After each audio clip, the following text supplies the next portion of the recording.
Hi everyone, here is somebody that you know already, and we're in this beautiful city that we were just talking about in Vancouver, and I'm just really excited to be out here and do all sorts of crazy things that SketchUp has prepared for us. I wanted to just kind of spend some time talking to Aaron about Basecamp and some of things that you guys might want to know.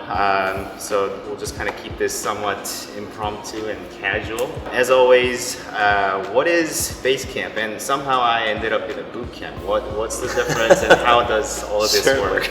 Yeah, Basecamp and Bootcamp. So Basecamp is our user conference. This is when, and I mean, people get this image of user conference, and I've been to a lot of them, where you go and you sit in a room and somebody from the software company shows you their software, and then you have like question and answer time, and it's not exciting.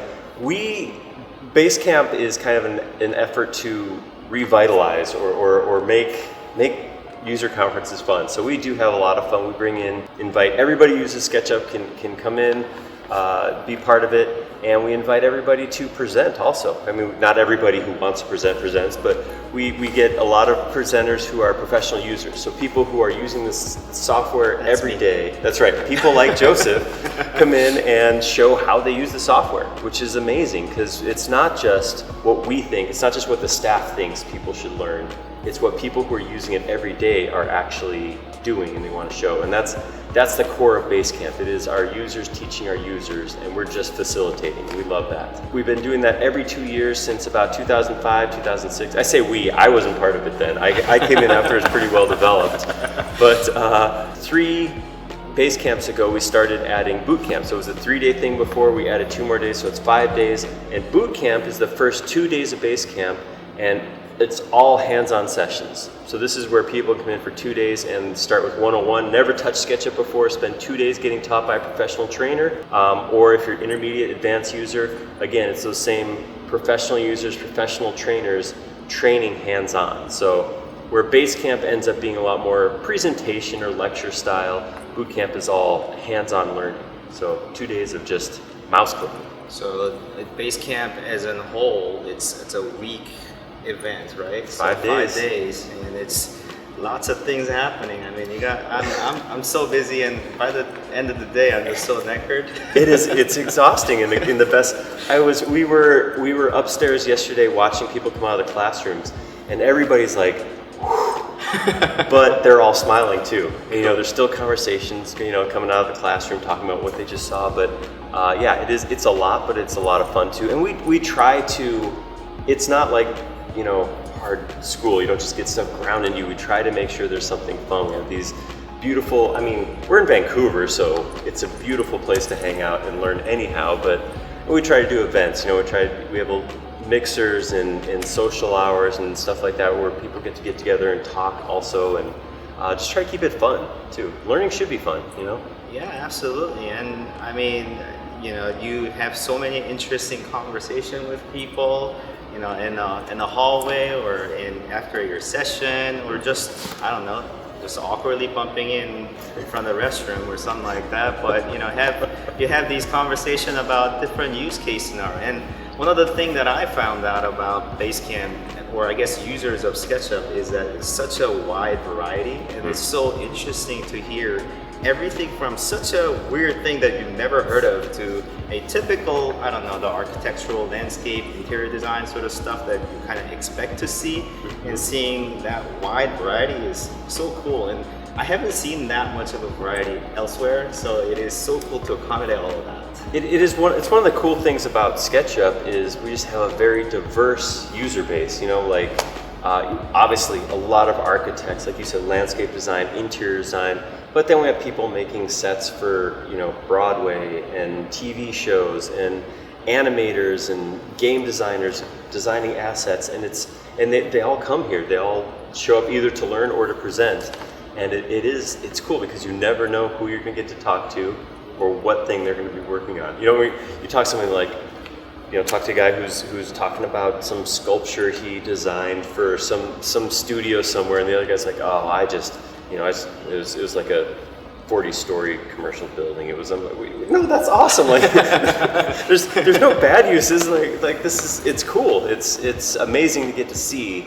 and hear the stories of everything. And like you said, I don't know any place else besides Basecamp where you get to do that. Yeah, it's absolutely cool. We don't have a fire here so far, but we pretend, Yeah, we put that in the post. Yes, we crackling noises. We'll do that. Little red glow. So I had a question.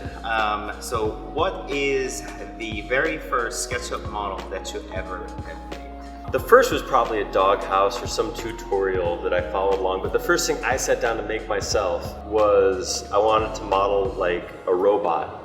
And it was very Iron Giant looking, but I tried to make it out of like brass colors, and there's a lot of gears in it. Like his shoulders were big gears, and he had like a gear mohawk, and inside him had different pieces that were gears. And it was really, I went and looked for it. I posted it on Sketchucation, one of our user forums, years and years ago, and I couldn't find it.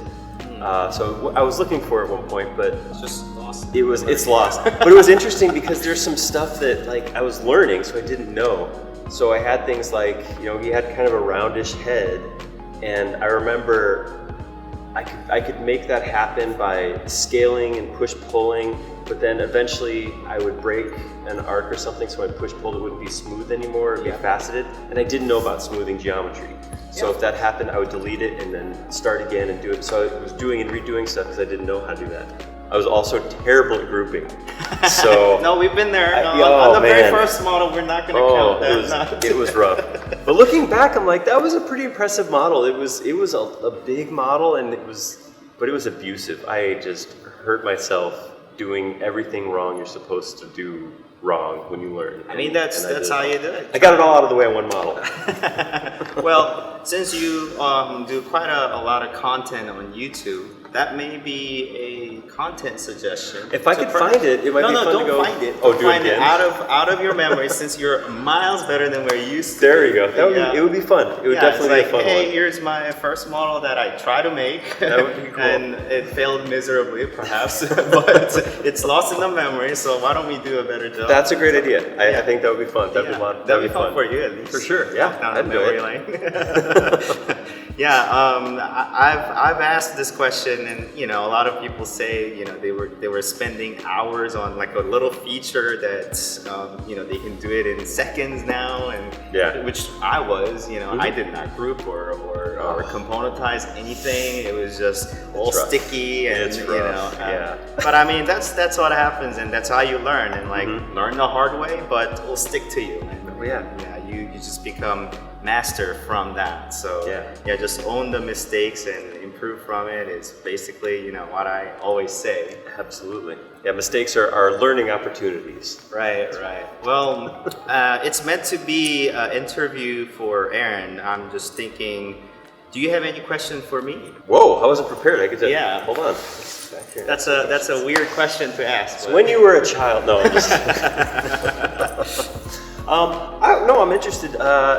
So I know the videos I've watched of you do, I mean, obviously you do some fun stuff, like you do hardware. As being a software guy, like anytime somebody gets to deal with hardware, I'm like, oh, that's so cool. Like as opposed to this vapor that is software. Yes, you hold on to something. But do you make time for yourself on your channel to like design or show those kinds of processes very often?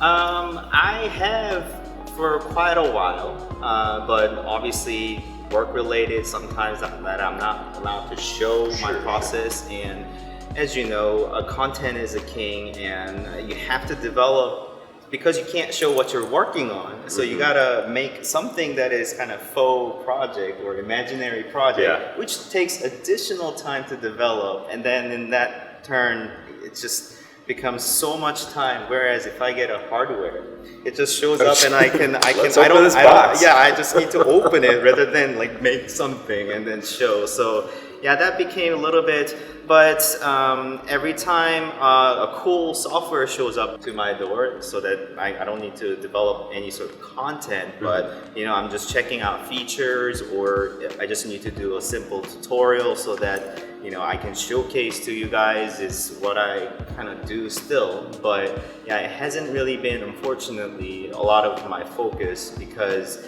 I don't know, I like playing with hardwares and toys.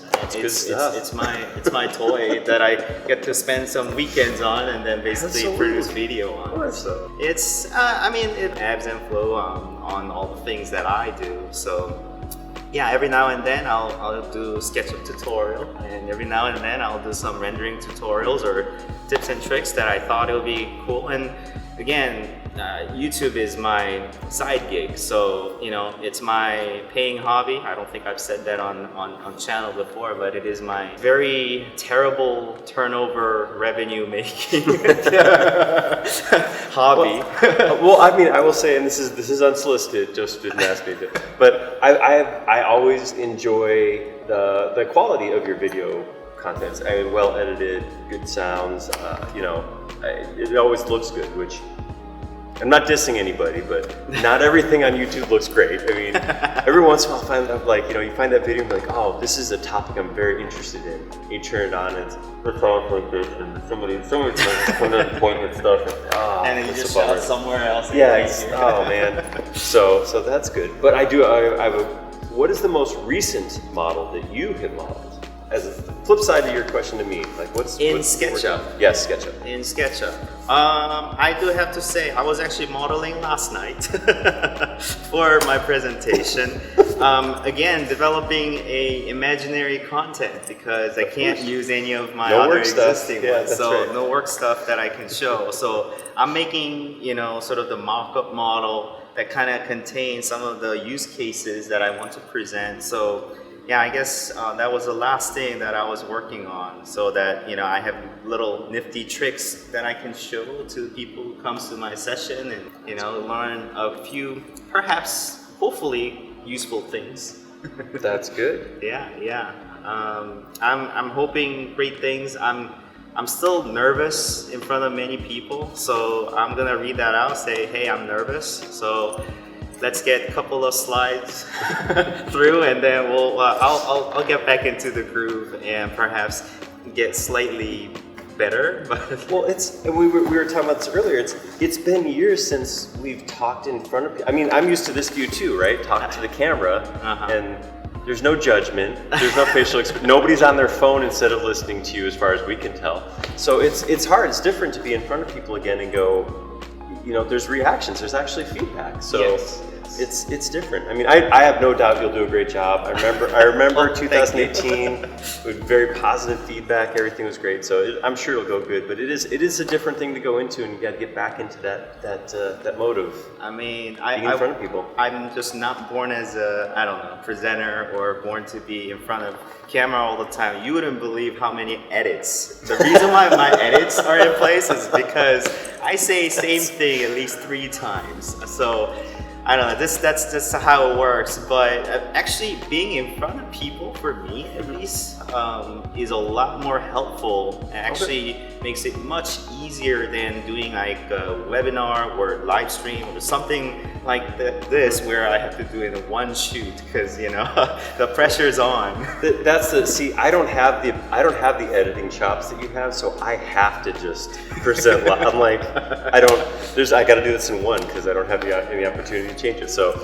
maybe that's it. You just got to throw away your editing software. I mean, he did a keynote yesterday, and it just seemed fantastic. I mean, he just flows. I don't know what he's talking about.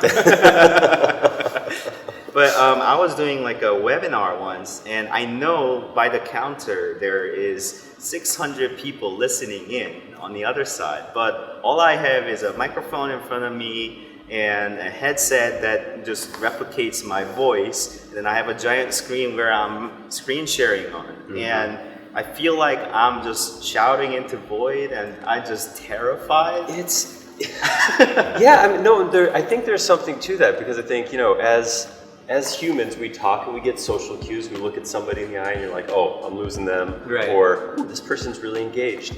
And I think when you don't have that, when you're just, staring at a screen and talking by yourself, it's like, I don't know, there might be 600 people there who are just paying super close attention, or it might be 600 people who turned their, logged in and then walked away and they're outside with their dog or whatever. And you don't know. And I've been just muted the whole time.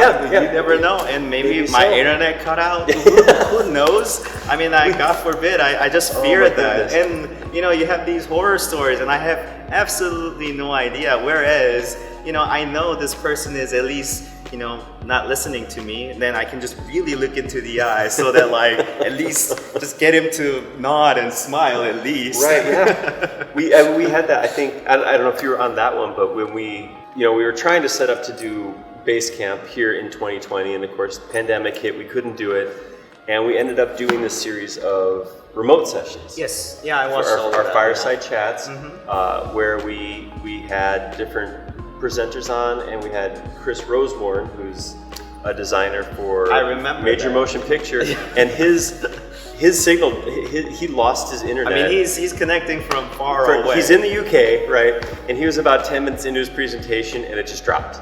And he had no idea that it dropped, so he just kept going. He did his whole his 40-minute presentation to himself. And we came back on and we're like, well, we lost Chris. Well, hope he reconnects a minute or two, and he never did. And we had to come back and do a second session. Yeah, that's so he could do his whole presentation. But it's that kind of stuff where it's like he didn't know, and good for him, just barreling through. Unfortunately, nobody saw it. I mean, it's the struggle that we have every day, on video conference. But just doing in the darkness and just presenting, it's nerve-wracking. Whereas at least here, we finally get face-to-face interaction. I can look at Aaron and just get him to nod and smile, which is good. Well, it's because we had a lot of questions for this particular event. Are you going to record or stream sessions? Can presenters? I can't make it to Vancouver. Can I present remotely? And we really just kind of pushed back on that. Like, we've been doing that for the last 2.5 years. We want this to be a thing where we all sit down and do this together. And it was really important to us, the entire SketchUp team, that be what we do. That this be something where we experience it together. We hang and we have lunch together. We, bump into each other in the hall and see people we haven't seen for 4 years. And so far, I mean, we're recording this at the beginning of day 2, but day 1 has been awesome. So today we're going to have the people who are here just for Basecamp are going to start coming in, and I'm excited, and everybody's been excited about it so far. So I'm really looking forward to more of this in-person connecting. It's awesome. Really cool. Yeah, I mean, I got now days ahead for all the things to come, and I'm quite excited as well. I mean, thank you so much for preparing all of this so that I can have fun, and the people can have fun, and all the users can have fun. And I really enjoy being at Basecamp. I don't know if you can tell, but I love it here. So best week ever. Yeah, well, thank you so much, and Absolutely. Thanks for taking the time to have a little chat. Yeah, glad to do it. Anytime, it's fun. All right, well, we'll say bye. See you guys. See ya. Thank you. Thank you very much. Absolutely.